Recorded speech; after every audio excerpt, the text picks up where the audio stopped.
Salam ərz eləyəm əziz dostlara. Gedən ki bir tədad əksləri və ahəm bərrəsi eləyən. Təsvirdə bir heyvani numad müşahidə eləyəsiniz. Bu numad bir dəviyə oxşay ki yükü belindədir. Bir baxışda da bir dənə külük quşa bənzək. Bu səpki numad ya öz içində bar verər, ya baxar tərəfində. Numad bir yerli daşdan cürranıbdır. Böyründəki təbii və yerli daşlar da bizə müşəxəs elə ki hədəf altında ola bilməz.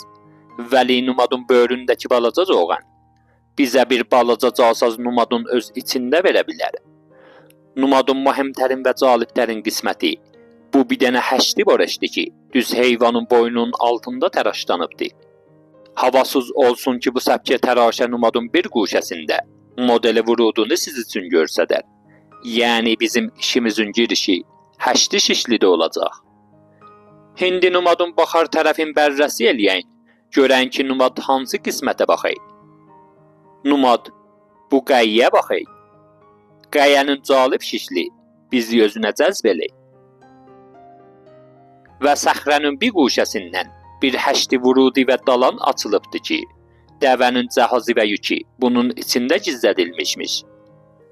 Bu həşli dalan numadın əsli barıdır və sərmalı da numadın öz içində ola bilər. 2000-ci əksi ki müşahidə eləyəsiniz, Karbərimiz Cünubi Keşvərdən yollayıbdır.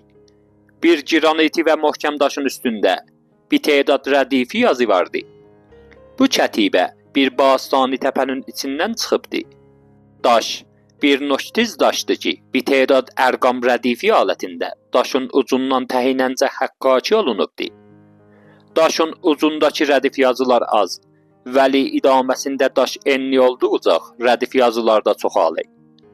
Bu səpkə yazı bir şomarəşi kətibədir ki, bir tədad kala və məhsulatın olduğunu biz üçün görsədik. Gələh daşın tiz tərəfinə sarı bərrəsi yoluna. Bu təsvirdə bir gizlin qurdaxməni müşahidə eləyəsiniz ki açılıbdır, nişanəsi də böyründə gəlibdir. Nişanə bir bərcostə dairəyi kəndikarıdır.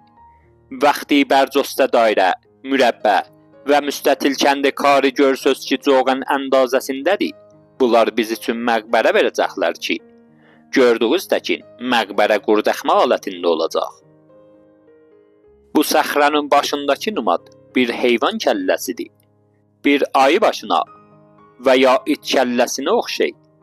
Bir miqdar diqqətlə ki numadın ətrafına baxıyor, görüyor ki səxrənin bu qismətində bir zərblər həqqaqi olunubdur. Bu zərblər casaz və polon təsbitisidir. Casaz səxrənin öz içində olacaq. Ya haqq,